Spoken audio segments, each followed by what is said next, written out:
கன்னி ராசிக்கு பதிலாக கண்ணீர் ராசின்னு வச்சிருக்கலாமே அப்படின்னு அந்த கன்னி ராசியை கலங்கடிக்கக்கூடிய கண்ணீருக்கு ஆட்படுத்தக்கூடிய சூழல் என்பது சாஞ்ச மரத்தை நிமித்த முடியாதுங்கிறத கன்னி ராசிக்காரர்கள் புரிந்து கொண்டால் தான் நம்பிக்கையை தானே வச்சு தனக்குத்தானே பிரச்சனையை ஏற்படுத்திக்கிட்டு கன்னி ராசி இவங்களை குற்றவாளியாவே அவங்க சொல்லி நம்ம தான் குற்றவாளின்னு கன்னி நினைத்து தன்னுடைய ஒரிஜினாலிட்டியை மறைத்து அந்த ஜாதக அமைப்புல ராசியாதிபதி பிறக்கும் பொழுதே பாதிக்கப்பட்டிருக்கிறார் அப்படின்னு சொன்னா மனசுக்குள்ள அந்த பாசிட்டிவான சிந்தனையே நெகட்டிவான சிந்தனையாக மாறி தன்னைத்தானே அனுதினமும்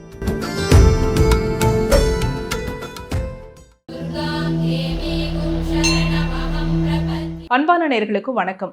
ஒவ்வொரு ராசிக்காரர்களும் டாக்ஸிக்னு சொல்லப்படக்கூடிய நச்சு உறவுல எப்படி சிக்கிறாங்க அப்படிங்கிறத நம்ம தொடர்ச்சியாக பேசிட்டு இருக்கோம். அந்த வகையில் இந்த எபிசோட்ல கன்னி ராசிக்காரர்கள் இவங்களுடைய வாழ்க்கையில இவங்களுக்கு டாக்ஸிக் ரிலேஷன்ஷிப் எந்த சூழலில் ஏற்படுது, இதுலேருந்து வெளியில வருவதற்கான வழிமுறைகள் என்ன அப்படின்னு ஜோதிட ரீதியாக தெரிஞ்சுக்க போறோம். புலிப்பாணி சித்தர் வழி ஜோதிடர் திரு கோகுலக்கண்ணன் அவர்கள் கிட்ட இது சார்ந்து பேசலாம். வாங்க.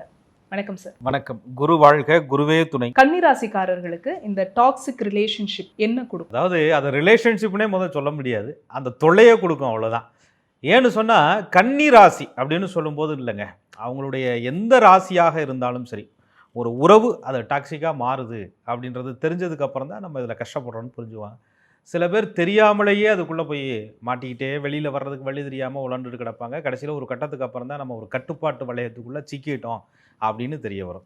இதற்கு ஜோதிடப்படி சொல்லக்கூடிய காரணம் என்ன அப்படின்னு கேட்டிங்கன்னா, ராசியாதிபதினு சொல்லக்கூடிய அந்த சந்திர பகவான் ராகு கேது சம்பந்தத்தில் உட்காரும் பொழுது, ராசிங்கிற மனசு பாதிக்கப்படும் பொழுது, அதை சுபகிரகங்கள் தொடர்பு கொள்ளாமல் இருக்கும் பொழுது, ராசியாதிபதி நீசம் அஸ்தங்கதம்னு இப்படி நிறைய கணக்கீடுகள் இருக்குது. அப்படி இருக்கும்போது அது எந்த உறவு முறையை குறிக்குதோ அந்த உறவு முறையாலேயே நட்சு உறவில் மாட்டிக்கொள்வது, அல்லது வீட்டுக்குள்ளேயே பிரச்சனைகளில் சிக்கிக்கிறது, தொழில் செய்கிற இடத்துல பிரச்சனையை சிக்கிக்கிறது, சமூகத்தில் தொழில் செய்கிற இடங்களில் எல்லா இடங்கள்லையுமே இவர்கள் ஒரு நச்சு உறவில் மாட்டிக்கிடுவாங்க. அப்போ கன்னி ராசிக்காரர்கள் நிறைய பேர் சொல்லுது உண்டு, கன்னி ராசிக்கு பதிலாக கண்ணீர் ராசின்னு வச்சிருக்கலாமியா அப்படின்னு.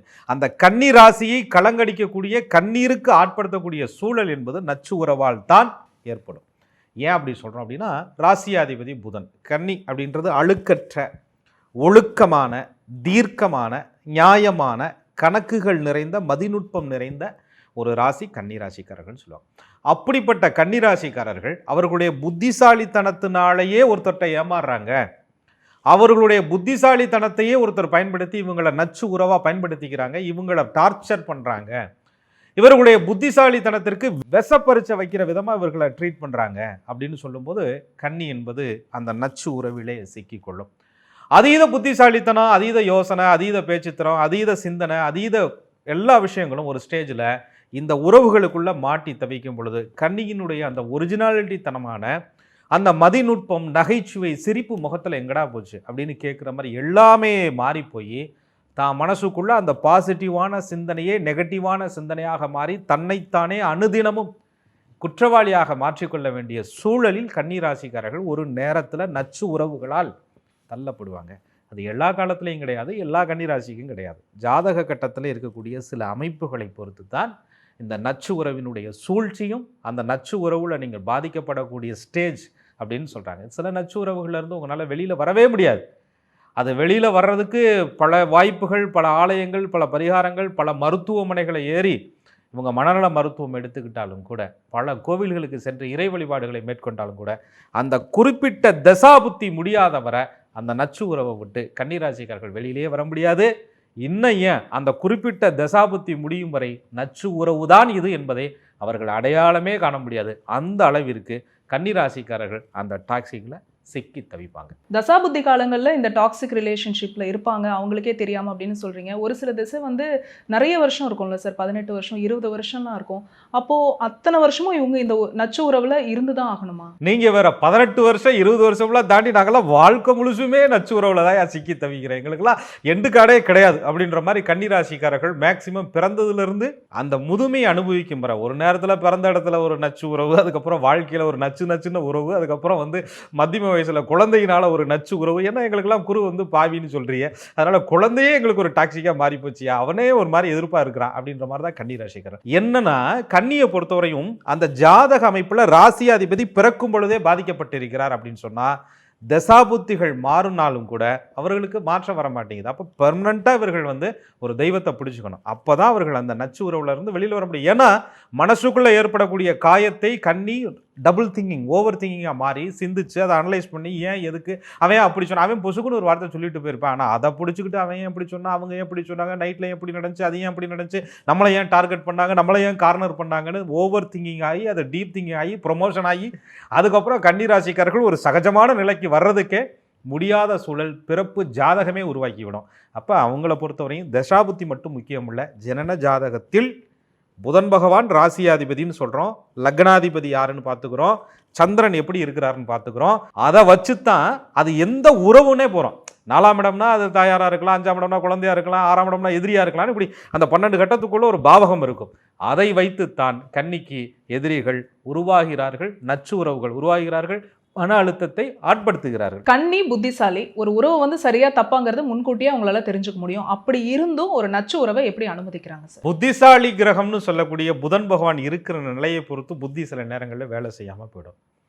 கன்னிட்டு இருக்கக்கூடிய ஓவர் கான்ஃபிடென்ட், அவங்க சரியில்லை அப்படின்னு தெரிந்தாலும் அவர்களுடைய பழக்க வழக்கம் நமக்கு பிரச்சனையை கொடுக்கும் அப்படிங்கிறத கன்னிராசிக்காரர்கள் புரிந்திருந்தாலும் நம்ம சரி பண்ணிடலாம், நம்ம மீறி எங்கே போயிடப்போகுது, நம்ம பேசுனா சரியாகும், நம்ம யோசனை சொன்னால் மாறிடுவாங்க, புத்தி இல்லாமல் கஷ்டப்படுறாங்க, நம்ம சில அட்வைஸ் பண்ணோம்னா மாறிடுவாங்கன்னு ஓவர் நம்பிக்கையில் தான் நம்பிக்கையை தானே வச்சு தனக்குத்தானே பிரச்சனையை ஏற்படுத்திக்கிட்டு கன்னிராசி கண்ணீர் ராசியாக மாறுவதற்கு இவர்களுடைய ஓவர் நம்பிக்கையே அவர்களுக்கு மூலமாக அமைஞ்சிரும்.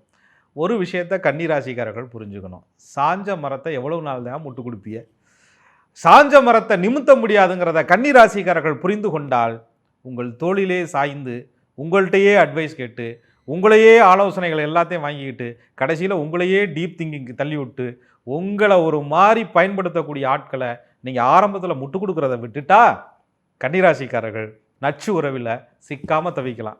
அந்த மனநிலை புதன் பகவான் நல்லா இருக்கும்போது தான் அத்தாடி நம்ம மாட்டிக்கிடுவோம் அப்படிங்கிற சிந்தனை வரும். புத பகவான் நல்லா இல்லைன்னு சொன்னால் நான் திருத்திடுவேன் அப்படின்னு சொல்லி கன்னி சதிவலையில் சிக்கிக்கொள்ளும். கன்னிராசிக்காரர்கள் அப்படியான ஒரு நச்சு உறவை அனுமதிச்சுட்டாங்க, அந்த உறவுனால இவங்க எப்படியெல்லாம் பாதிக்கப்படுறாங்க? நச்சு உறவை அனுமதித்த பின்பு கன்னிராசிக்காரர்கள் கூடுமானவரை அதை நான் சொல்கிற மாதிரி திருந்துவாங்க, திருத்துவதற்கு முயற்சிப்பார்கள். உங்கள் நேரங்காலம் நல்லா இருந்துச்சுன்னு சொன்னால் ஒருவேளை அந்த நபர் கூட திருந்தலாம் அல்லது திருந்துற மாதிரி நடிக்கலாம் சில காலங்களுக்கு. ஆனால் அதுக்கு இடையில கன்னிராசிக்காரர்கள் ஒரு அவஸ்தைக்கு ஆட்பட்டு போயிடுவாங்க. அந்த நபர் இவர்களை குறையுள்ள மனிதனாக சிந்திக்க வைத்து விடுவார். நம்ம தான் பெரிய தப்பு பண்ணிட்டோமோ, நம்ம தான் வார்த்தைகளை விட்டுட்டோமோ, நம்ம தான் அட்வைஸுங்கிற பேரில் ஓவராக ஆலோசனை சொல்லிட்டோமோ, நம்ம மேலே தான் குறை இருக்குதோ அப்படின்னு கன்னிராசிக்காரர்கள் தன்னைத்தானே சொல்லுவாங்களா, நான் எதுக்குடா சரிப்பட்டு வர மாட்டேன் அப்படின்ற மாதிரி கன்னிராசிக்காரர்கள் தன்மேலே தானே சந்தேகப்படும் அளவிற்கு அந்த நச்சு உறவு அவர்களை பாடாப்படுத்தி விடும். ஏன்னா அந்த இடம் ராகுங்க, ராகு பகவான் ஜாதகத்திலே கன்னிராசிக்காரர்களுக்கு பாதகமான இடத்திலே இருக்கும் பொழுது எந்த உறவை அறிமுகப்படுத்தி வைத்தாரோ அந்த உறவை காப்பாற்றுறதுக்காகவே கன்னிராசி காலம் முழுசும் கண்ணீர் வடித்து கவலைக்கு இடமாகி கடைசியில் தானே குற்றவாளின்னு சிந்திக்கக்கூடிய சூழலுக்கு அதுலேயும் கன்னிராசிக்காரர்களுக்கு மத்தியம வயதிலே ராகு திசை வரும். அதுலேயும் டீனேஜ் பருவத்தில் இருக்கக்கூடிய நட்சத்திரக்காரர்களுக்கு, அதாவது உத்திரம் ஹஸ்தம் சித்திரை 3 நட்சத்திரமே கன்னிராசிக்காரர்களுக்கு ராகு திசை மத்தியம வயதிலே வரும். அந்த வயதிலே கிடைக்கக்கூடிய உறவுகளால் கன்னிராசிக்காரர்கள் நம்ம தான் தப்பு பண்ணிட்டோம், நம்ம மேலதான் தப்பு இருக்கு அப்படின்னு தன்னைத்தானே குற்றவாளி ஆக்கிக்கிற மாதிரியான தண்டனையை கன்னி ஏற்றுக்கொள்ளும். இதுதான் கன்னிராசிக்காரர்களுடைய பிரச்சனை. கன்னிராசிக்காரர்கள் அந்த நச்சு உறவுலேருந்து வெளியில வர்றதுக்கு முயற்சி பண்றாங்க, இருக்கட்டும் சார். ஆனா அந்த நச்சு உறவை பார்த்து இவங்க பயப்படுவாங்களா? பயம் அப்படின்னு சொன்னா கன்னியை பொறுத்தவரையும் எதிர்கால பயம் அப்படிங்கிறதெல்லாம் தாண்டி அவங்களுடைய சூழல், அவங்க கையில் தான் வருமானம் இருக்குது அப்படின்னு சொல்லக்கூடிய ஒரு சூழலை அவங்களை சார்ந்து வாழக்கூடிய ஒரு நிர்பந்தத்தில் இருக்கும் பொழுது ஒரு குழந்தையோ மற்ற உறவுகளோ இவர்களிடம் இருக்கக்கூடிய விஷயம் இன்னொருத்தருக்கு அது கொடுக்க வேண்டிய நிர்பந்தத்திற்கு வந்து விடுமோ என்ற பயம். அதுக்கப்புறம் கன்னிராசிக்காரர்கள் அதிகமான யோசனையில் இவர்களையே அவர்கள் குற்றவாளியாக சித்தரித்ததுனால அதிகமாக சாக்ரிஃபைஸ் பண்ணிக்கிட்டு நம்ம அவங்களுக்கு பத்தாதவங்களோ, நம்ம அவர்களுக்கு போதுமானவர்கள் இல்லையோ, நம்ம அவர்களுக்கு சரியானவர்கள் இல்லையோ அப்படிங்கிற சிந்தனையை கன்னி தான் மனசுக்குள்ள ஆழமாக பதிச்சுக்கிட்டு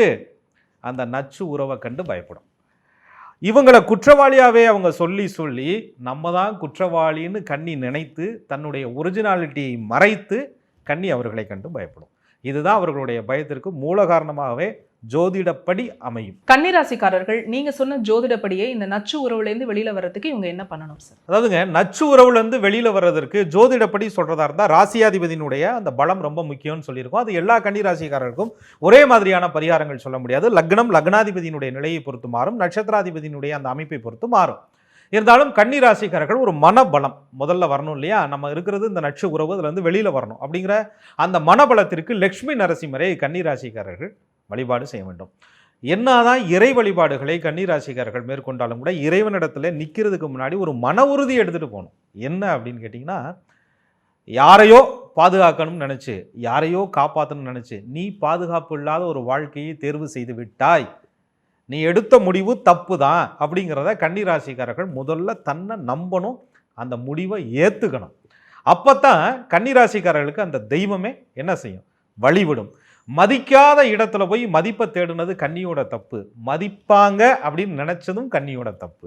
அதை கன்னி புரிந்து கொண்டா எல்லாரையும் சரி செய்யறதுக்கு முன்னாடி என் மனசை நான் காப்பாற்றிக்கணும்டா அப்படிங்கிற முடிவை கன்னி எடுத்துக்கிட்டா அந்த நச்சு உறவில் இருந்து வெளியில் வருவதற்கு அந்த லக்ஷ்மி நரசிம்மரே இவர்களுக்கு துணை நிற்பார். கன்னிராசிக்காரர்கள் இவங்க வாழ்க்கையில ஒரு நச்சு உறவுல எப்படி சிக்கிறாங்க, இதுல இருந்து வெளியில வருவதற்கான வழிமுறைகள் எங்களுக்காக சொன்னீங்க. தொடர்ச்சியாக அடுத்த ராசிக்கும் நம்ம இதை பத்தி பேசலாம் சார். மிக்க நன்றி. மிக்க நன்றி. குரு வாழ்க, குருவே துணை. என்ன நேயர்களே, கன்னிராசியில பிறந்த நீங்க உங்களுடைய வாழ்க்கையில ஒரு டாக்ஸிக் ரிலேஷன்ஷிப்ல எப்படி சிக்கிறீங்க, அதனால என்னென்ன பாதிப்புகள் உங்களுக்கு வருது, இதுல இருந்து வெளியில வருவதற்கான வழிமுறைகள் ஜோதிட ரீதியா என்ன அப்படிங்கறத இந்த எபிசோட்ல நீங்க கேட்டு தெரிஞ்சுட்டு இருந்திருப்பீங்க.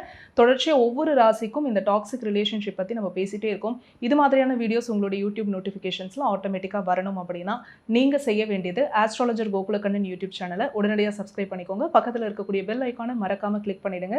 இந்த வீடியோவை நீங்க பார்த்ததற்கு மிக்க நன்றி.